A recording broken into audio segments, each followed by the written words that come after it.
Initially, I had thought that I would hire someone to be the chief designer of the rocket, but I couldn't actually find anyone who was willing to join, who was good. So the people who were willing to join, who I thought couldn't do the job, and those who could do the job weren't willing to join. So I ended up being the chief designer of the rocket. And I think perhaps if I'd been more knowledgeable, we would have gotten to orbit sooner than Flight 4. But it was, that's kind of how it went. Some of them are going to sound like, well, you've heard it before, but it's worth re-emphasizing. I think the first is you need to work, depending upon how well you want to do, and particularly if you're starting a company, you need to work super hard. So what does super hard mean? Well, when my brother and I were starting our first company, instead of getting an apartment, we just rented a small office and we slept on the couch. And we showered at the YMCA, and we're so hot up we had just one computer. So the website was up during the day, and I was coding at night, 7 days a week, all the time. And I sort of briefly had a girlfriend in that period, and in order to be with me, she had to sleep in the office. So work hard, every waking hour. That's the thing I would say, particularly if you're starting a company. And I mean, if you do simple math, you say okay, if somebody else is working 50 hours and you're working 100, you'll get twice as much done in the course of a year as the other company.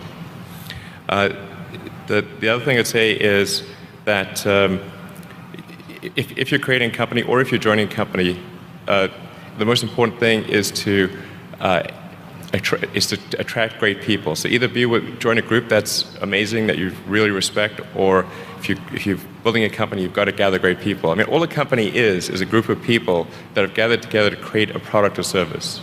And so depending upon how talented and hardworking that group is, and the degree to which they are focused cohesively in a good direction, that will determine the success of the company.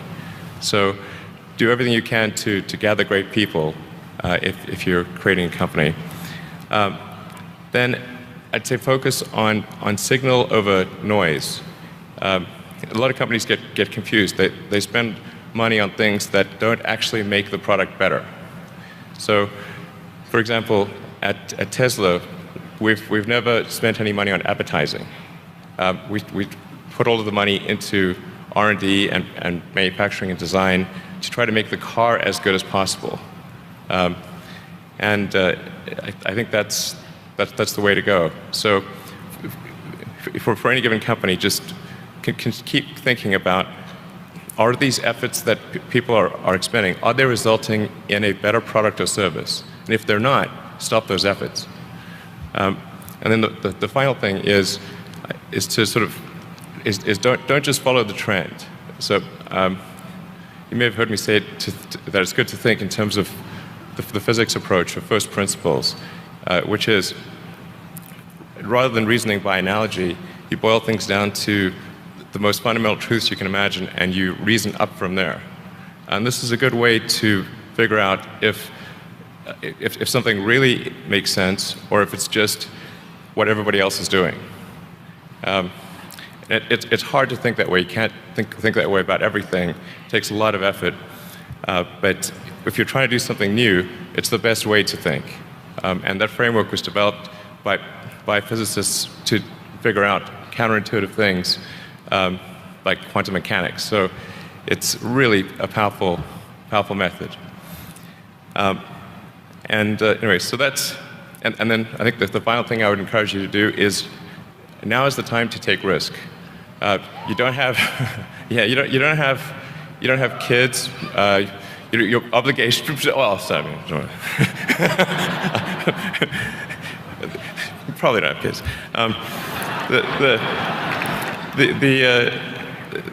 But as you get older, your obligations increase. So and once you have a family, you start taking risk not just for yourself, but for your family as well. It gets much harder to do things that might not work out.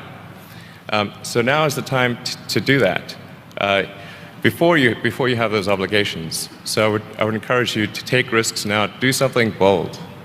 You won't regret it. Thank you.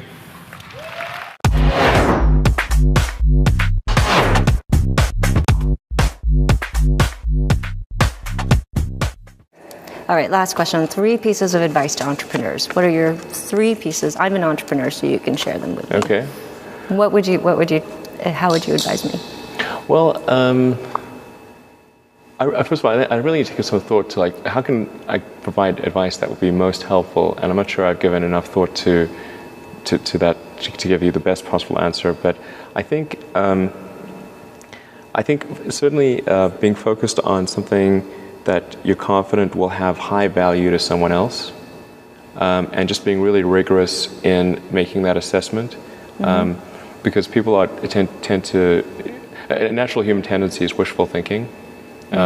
So a challenge for entrepreneurs is to say, well, what's the difference between really believing in your ideals and sticking to them versus pursuing some unrealistic dream that doesn't actually have merit? And that is a really difficult thing to tell. Can you tell the difference between those two things? Right. You know? So you need to be sort of very rigorous in your self-analysis. I think certainly extremely tenacious, and then just work like hell. I mean, you just have to put in, 80 to 100-hour weeks every week. Gosh, and that's then a lot of work. All those things improve the odds of success. Okay. I mean, if other people are putting in 40-hour work weeks and you're putting in 100-hour work weeks, then even if you're doing the same thing, you know that in 1 year you will achieve what they achieve. You will achieve in 4 months what it takes them a year to achieve. Okay. I like your work ethic. So, all right. Thanks. Elon. Detail as well as the long arc of what's important for the company. The quip though about being co-CEO is more than just a joke, in that I wonder if in ways that are hard to predict, and you wouldn't set out for this amount of work, right? It seems insane, but inevitably both companies cannot expect more than half your time at most. It sort of naturally forces a delegation upon you and an expectation they have to rise up for partial awareness at best, right? Yeah. And I just wonder if that helps drive prioritization and really focusing on what's important a bit more than you otherwise might have to. It probably does, yeah. I think I probably do, yeah. I mean, because I have to triage the things that I do at each company, and constantly think about what is the most useful thing that I could do. But even with that, it still actually does take an enormous amount of time. And for a while there, I was just doing constant 100-hour weeks. And that's definitely wearing. And now I'm kind of in the 80 to 90, which is more manageable.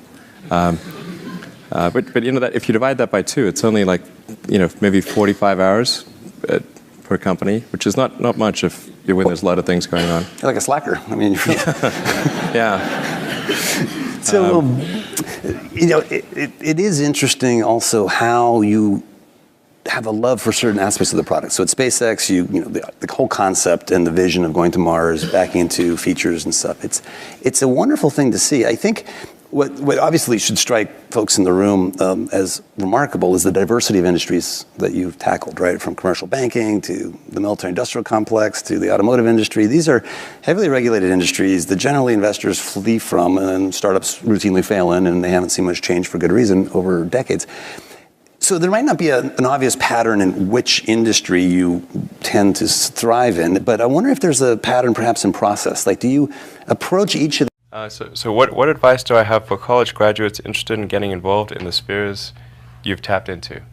Certainly I'd invite you to apply for a job at SolarCity or Tesla or SpaceX. And if not, then if that doesn't work for whatever reason, then I guess apply to jobs at other companies in that arena, or try starting a company. Although I have to say that in the space business it's quite hard to start a company in the space business because it's such a capital-intensive business. So it may be better to do something in solar power, or if you're going to do it in cars, do it as kind of a component supplier for cars or something like that. Well, this has been Elon Musk answering your questions. Have a great day.